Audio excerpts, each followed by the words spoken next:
Buen día, hermanos. Dios les bendiga. Quiero agradecer al Señor el privilegio y el gozo de poder compartir con ustedes esta mañana el estudio de su palabra, y al hermano Roberto Basaldúa, superintendente de la Escuela Bíblica Dominical, por esta invitación. Hoy estamos llegando al final del segundo trimestre de este 2020. Un año en que estamos viviendo una experiencia completamente nueva para toda la humanidad, pero que estamos confiados y totalmente convencidos de que nuestro Dios, como siempre, está al control, y sus propósitos para sus hijos siempre son de bien y no de mal. También llegamos al final del estudio de la epístola a los Filipenses, una carta que se caracteriza por el gozo y el amor entrañable del apóstol Pablo por esta iglesia. El propósito de esta carta es confirmar a los hermanos en la fe, animarlos a andar como corresponde al Evangelio de Cristo, prevenirlos contra los maestros judaizantes y expresar gratitud por su generosidad cristiana. Esta epístola es la única de las escritas por el apóstol Pablo en que no hay censuras implícitas ni explícitas. En todas partes se halla la confianza y la felicitación plena, y los filipenses son tratados con un afecto fraternal muy especial. La iglesia de Filipos fue la primera fundada en Europa por el apóstol Pablo, Silas, Timoteo y Lucas. Así lo leemos en Hechos, capítulo 16, versículos del 9 al 40. Desde su nacimiento, esta iglesia tuvo que enfrentar dificultades. Sus primeros conversos fueron Lidia, una mujer de negocios que vendía tela de púrpura, y un carcelero. El apóstol Pablo, junto con Silas, fueron maltratados en Filipos y vio poco fruto de su labor, pero recuerda con gozo a los filipenses. En los primeros versículos del capítulo 1, vemos cómo el más alto honor de los ministros es ser fieles siervos de Jesucristo. No hay paz sin gracia. La paz interna surge de percibir el favor divino. No hay gracia sin paz, sino de nuestro Padre Dios. Él es la fuente y el origen de todas las bendiciones. La obra de gracia nunca será perfeccionada, sino hasta el día de Jesucristo, el día de su manifestación. Pero estemos siempre confiados en que Dios completará su buena obra en toda alma donde la haya comenzado por la regeneración. La gente es querida por sus ministros cuando reciben el beneficio de su ministerio. Los que sufren juntos en la causa de Dios deben amarse mutuamente. El versículo 8 nos dice: porque Dios me es testigo de cómo os amo a todos vosotros con el entrañable amor de Jesucristo. Y esto pide en oración. Los que abunden en alguna gracia tienen que abundar más. Probemos diferentes cosas, aprobemos lo excelente. Las verdades y las leyes de Cristo son excelentes y se recomiendan a sí mismas a toda mente atenta. La sinceridad debe ser la marca de nuestra conversación en el mundo y es la gloria de todas nuestras virtudes. Los cristianos no deben ofenderse y deben tener mucho cuidado en no ofender a Dios ni a los hermanos. Las cosas que más honran a Dios son las que más nos beneficiarán. No demos cabida a ninguna duda sobre si hay o no algún fruto bueno en nosotros. Nadie debe sentirse satisfecho con una medida pequeña de amor, conocimiento y fruto cristiano. El versículo 12 nos dice: quiero que sepáis, hermanos, que las cosas que me han sucedido han redundado más bien para el progreso del Evangelio. El apóstol Pablo estaba preso en Roma y muestra la sabiduría y la bondad de Dios en sus sufrimientos. Estas cosas le hicieron conocido donde nunca hubiera sido conocido de otro modo. Debido a esto, algunos se interesaron en el Evangelio. Sufrió de parte de los falsos amigos y de los enemigos. El versículo 15 habla del carácter de los que predican a Cristo por envidia y contienda, y añaden aflicción a las cadenas que oprimían a este, el mejor de los hombres. Pero los otros predican por amor, sabiendo, dice el apóstol Pablo, que estoy puesto para la defensa del Evangelio. El apóstol Pablo estaba cómodo en medio de todo. Debemos regocijarnos, puesto que nuestros trastornos pueden hacer bien a muchos. Todo lo que resulte para nuestra salvación es por el Espíritu de Cristo, y la oración es el medio para buscarlo. Nuestras expectativas y esperanzas más fervientes no deben ser lograr que nos honren los hombres, sino ser sustentados en medio de la tentación, el desprecio y la aflicción. Dejemos a Cristo la manera en que nos hará útiles para su gloria, ya sea por labores o sufrimientos, por diligencia o paciencia, por vivir para su honra trabajando por Él, o morir para su honra sufriendo por Él. El versículo 21 dice: porque para mí el vivir es Cristo y el morir es ganancia. La muerte es una pérdida grande para el hombre carnal y mundano, porque pierde todas las bendiciones terrenales y todas sus esperanzas. Pero para el creyente verdadero es ganancia, porque es el fin de todas sus debilidades y miserias. Le libra de todos los males de la vida y le lleva a poseer el bien principal. La disyuntiva del apóstol Pablo no era entre vivir en este mundo y vivir en el cielo. Entre ellos no hay comparación. La disyuntiva era entre servir a Cristo en este mundo y disfrutar de Él en el otro. No entre dos cosas malas, sino entre dos cosas buenas: vivir para Cristo o estar con Él. Vemos que el poder de la fe y de la gracia divina puede hacernos dispuestos para morir. En este mundo estamos rodeados de pecado, pero estando con Cristo, escaparemos del pecado y de la tentación, la tristeza y la muerte para siempre. Pero quienes tienen más razón para partir deben estar dispuestos a quedarse en el mundo en la medida que Dios tenga alguna obra para que ellos hagan. Mientras más inesperadas sean las misericordias antes que ellos se vayan, más de Dios se verá reflejado en ellos. Los versículos del 27 al 30 vemos las exhortaciones al celo y la constancia para profesar el Evangelio. Los que profesan el Evangelio de Cristo deben vivir como corresponde a los que creen las verdades del Evangelio. Se someten a las leyes del Evangelio y dependen de las promesas del Evangelio. La palabra original comportéis significa la conducta de los ciudadanos que procuran el prestigio, la seguridad, la paz y la prosperidad de su ciudad. En la fe del Evangelio existe aquello por lo cual vale la pena esforzarse. Hay mucha oposición y se necesita esfuerzo. El hombre puede dormirse e irse al infierno, pero el que quiere ir al cielo debe cuidar de sí y ser diligente. La fe es el don de Dios por medio de Cristo. La habilidad y la disposición para creer son de Dios. Si sufrimos reproche y pérdida por Cristo, tenemos que contarlos como dádiva y apreciarlos como tales. Pero la salvación no debe atribuirse a las aflicciones corporales, como si las aflicciones y las persecuciones mundanas la hicieran merecer. La salvación es únicamente de Dios. La fe y la paciencia son sus dádivas.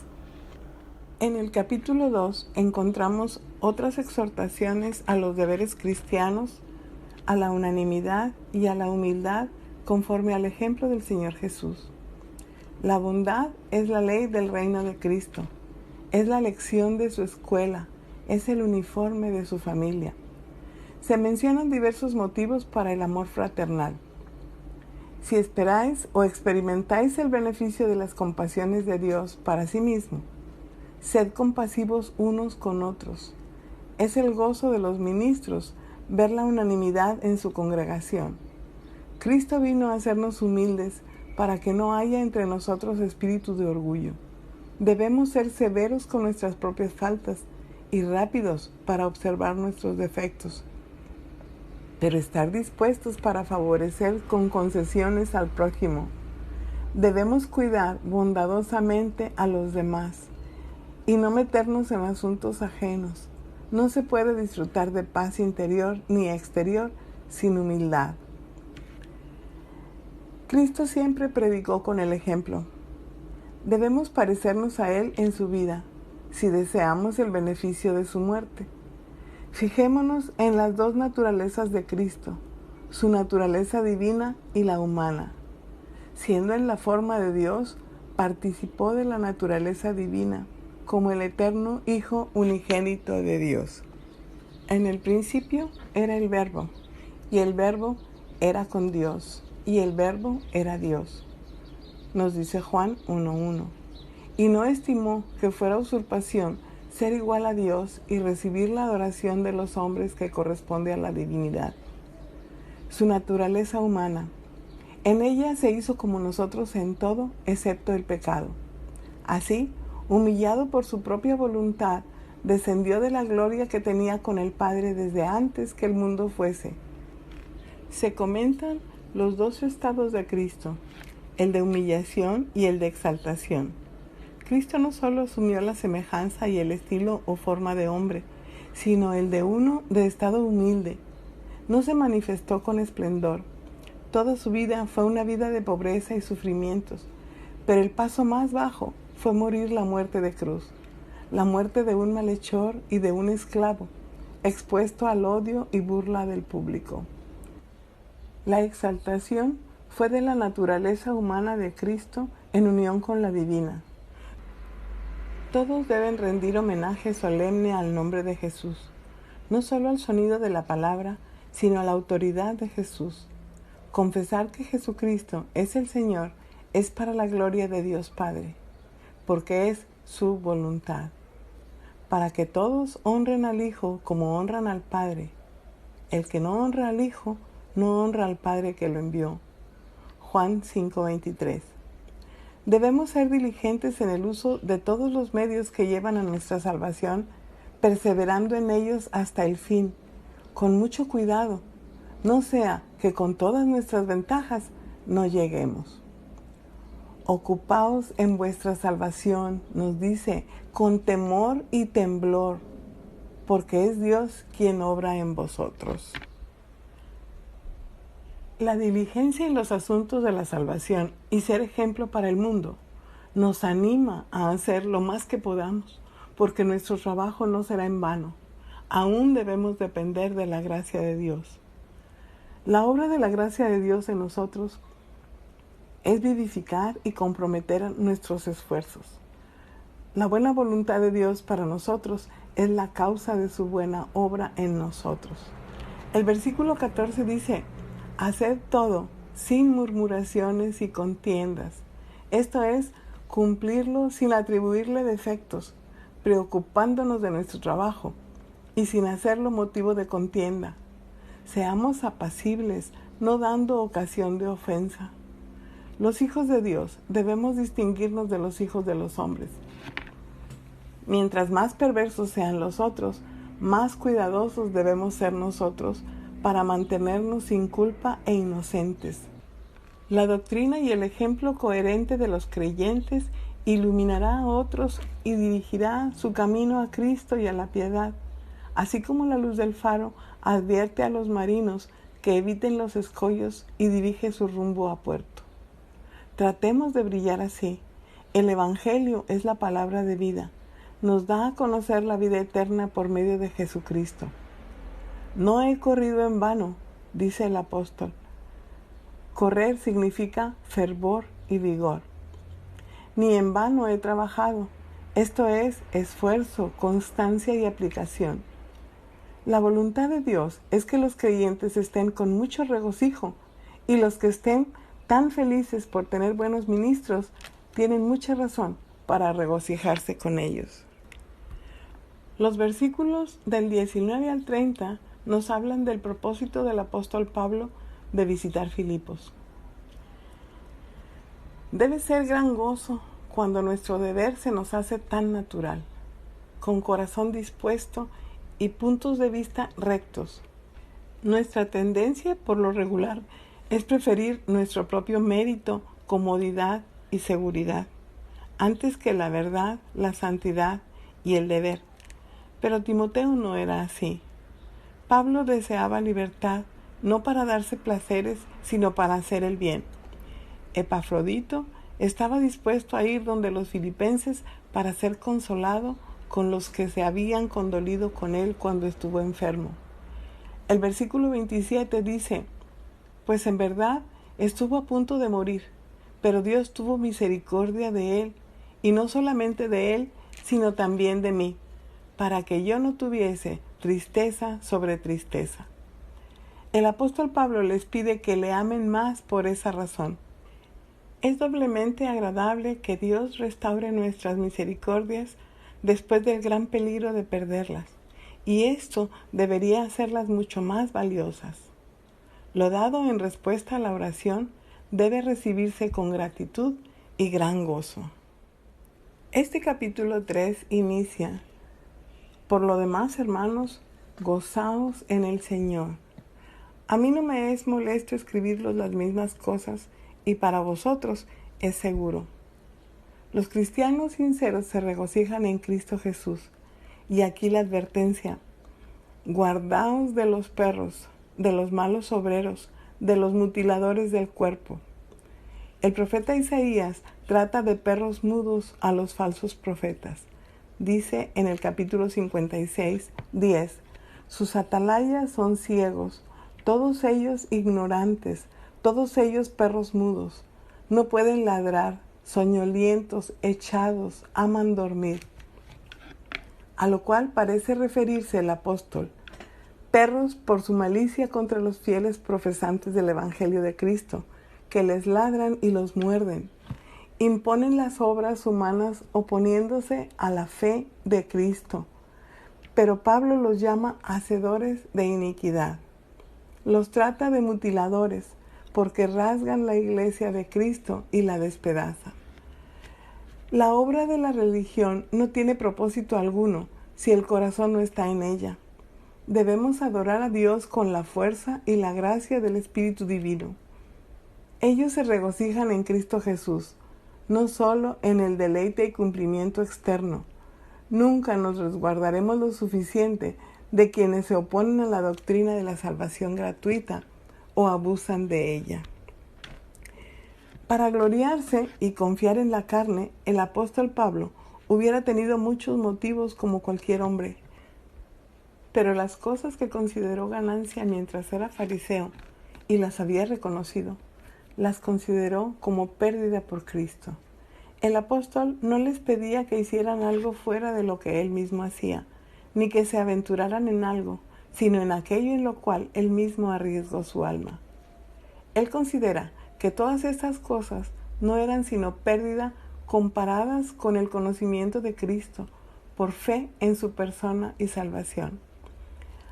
Habla de todos los deleites mundanos y de los privilegios externos que buscaban en su corazón un lugar junto a Cristo, o podían pretender algún mérito y algo digno de recompensa, y los cuenta como pérdida, y puede decirse que es fácil decirlo. Pero, ¿qué haría cuando llegara la prueba? Había sufrido la pérdida de todo por los privilegios de ser cristiano. Sí, no solo los consideraba como pérdida, sino como la basura más vil, sobras tiradas a los perros, no solo menos valiosas que Cristo, sino en sumo grado despreciables cuando se las compara con Él. El verdadero conocimiento de Cristo modifica y cambia a los hombres, sus juicios y modales, y los hace como si fueran hechos de nuevo. El creyente prefiere a Cristo, sabiendo que es mejor para nosotros estar sin todas las riquezas del mundo que sin Cristo y su palabra. El apóstol resolvió aferrarse a Cristo y el cielo.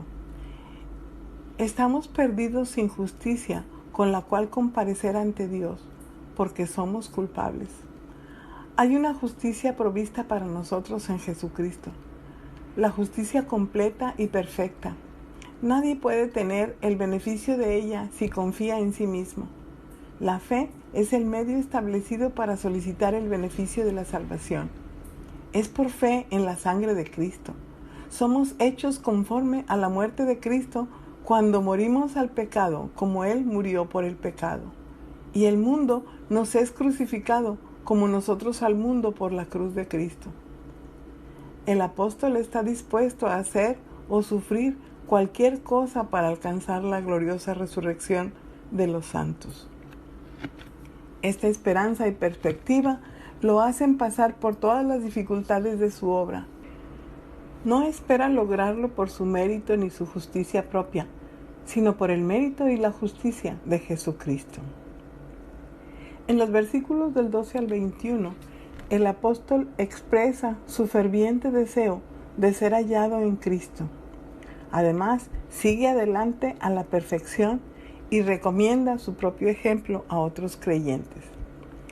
Esta sencilla dependencia y fervor de alma no se mencionan como si el apóstol hubiera alcanzado el premio o ya fuera perfecto a semejanza del Salvador. Olvida lo que queda detrás para no darse por satisfecho por las labores pasadas o las actuales medidas de gracia. Se extiende adelante, prosigue hacia la meta. Expresiones que demuestran gran interés por llegar a ser más y más como Cristo. El que corre una carrera nunca debe detenerse antes de la meta. Debe seguir adelante tan rápido como pueda. De esta manera, los que tienen el cielo en su mira deben aún seguir adelante en santo deseo, esperanza y esfuerzo constante. La vida eterna es la dádiva de Dios, pero está en Cristo Jesús. Debe venirnos por medio de su mano, de la manera que Él la logró para nosotros. No hay forma de llegar al cielo como a nuestra casa, sino por medio de Cristo, nuestro camino. Los creyentes verdaderos, al buscar esta seguridad y al glorificarlo, buscarán más de cerca parecerse a Él en sus padecimientos y muerte, muriendo al pecado y crucificando la carne con sus pasiones y concupiscencias. En estas cosas hay una gran diferencia entre los cristianos verdaderos, pero todos conocen algo de ellas. Los creyentes hacen de Cristo su todo en todo y ponen su corazón en el otro mundo. A los enemigos de la cruz de Cristo no les importa nada sino sus apetitos sensuales. El pecado es la vergüenza del pecador, especialmente cuando se glorían en eso.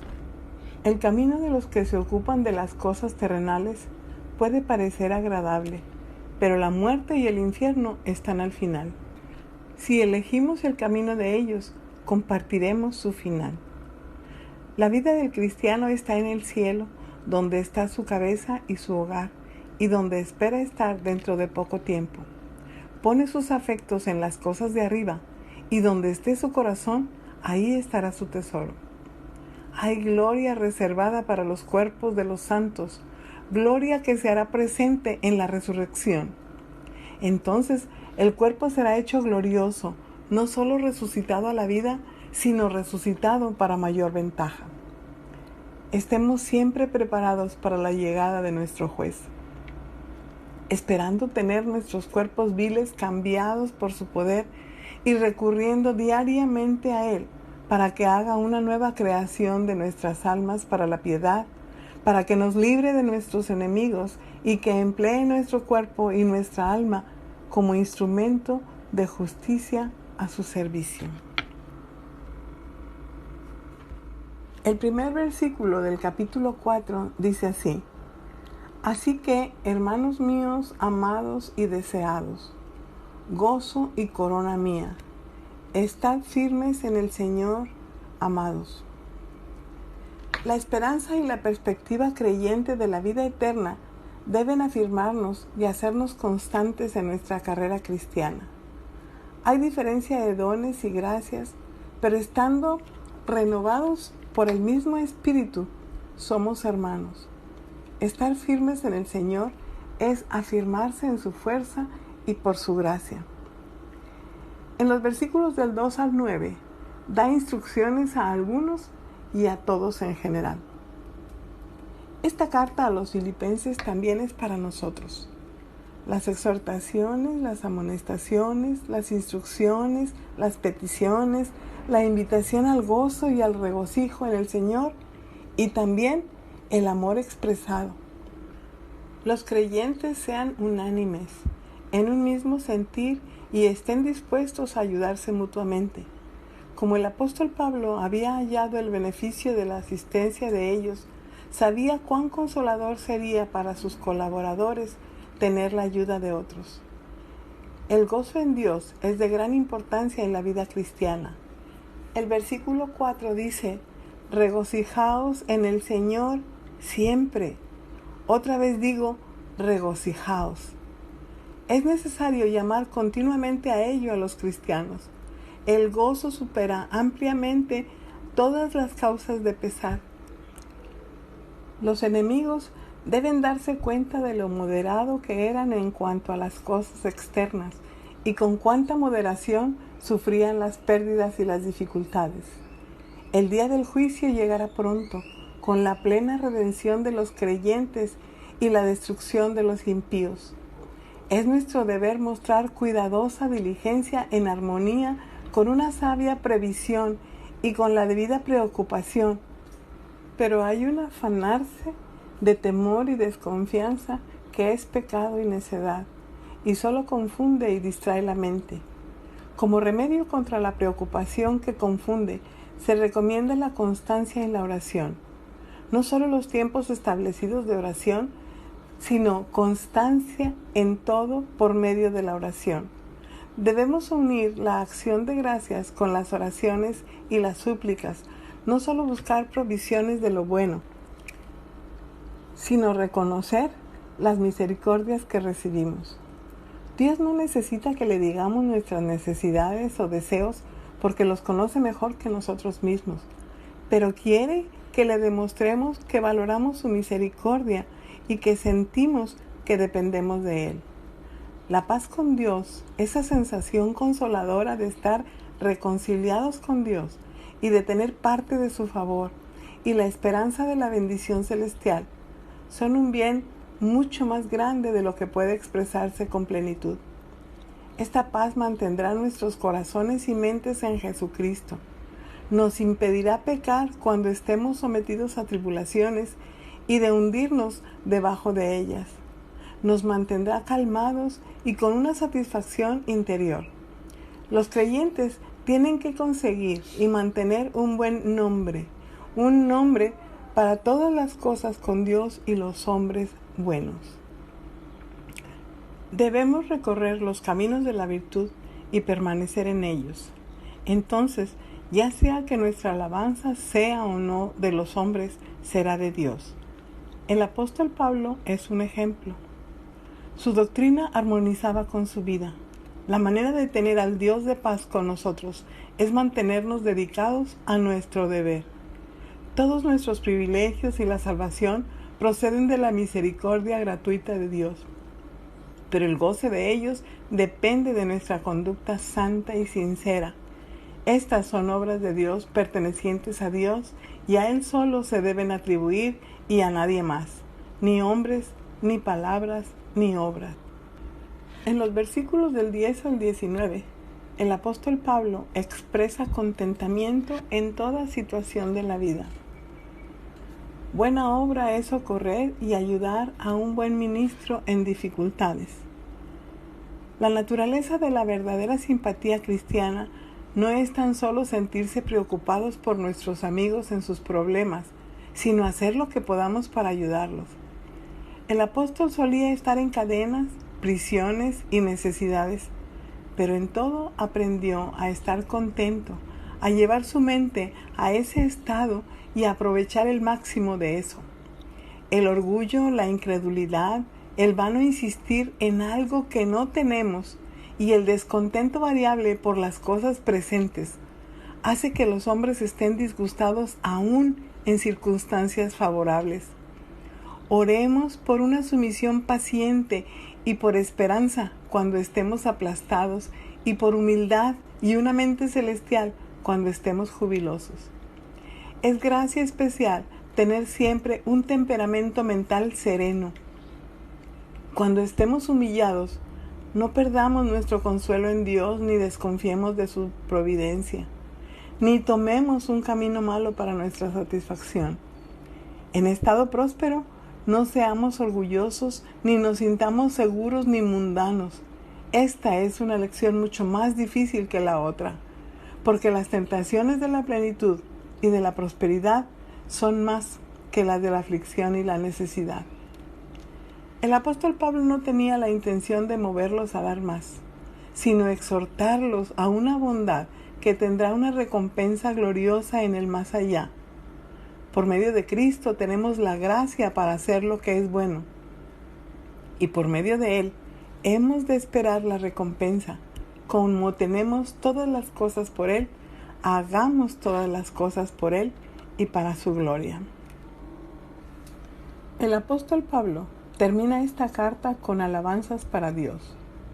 Debemos mirar a Dios en todas nuestras debilidades y temores como a un Padre dispuesto a compadecerse de nosotros y ayudarnos. Debemos dar gloria a Dios como Padre. La gracia y el favor de Dios, que disfrutan las almas reconciliadas con todas las virtudes en nosotros que fluyen de Él, son todas adquiridas para nosotros por los méritos de Cristo y aplicadas por su intercesión a nuestro favor, por lo cual se llaman con justicia la gracia de nuestro Señor Jesucristo. Amén. Como comentario final, leí, hermanos, que el libro más gozoso de la Biblia proviene de la pluma de un escritor encarcelado en Roma. Muchos expertos opinan que Pablo escribió Filipenses justo cuando Nerón comenzaba a arrojar a los cristianos a los leones y a quemarlos como antorchas para iluminar sus banquetes. ¿Cómo podría un hombre dedicar una carta al tema del gozo cuando su propia supervivencia se encontraba seriamente amenazada? En un ambiente tal, ¿cómo es posible que prospere el gozo? Y mi comentario es que esta carta es un tesoro para nosotros del que podemos aprovechar en este tiempo de dificultad. No estamos presos, tenemos libertad y nos sentimos entristecidos, desalentados e incluso nos deprimimos y quizá estamos olvidando que estamos bajo su cuidado y su protección. El Señor añada bendición a su palabra.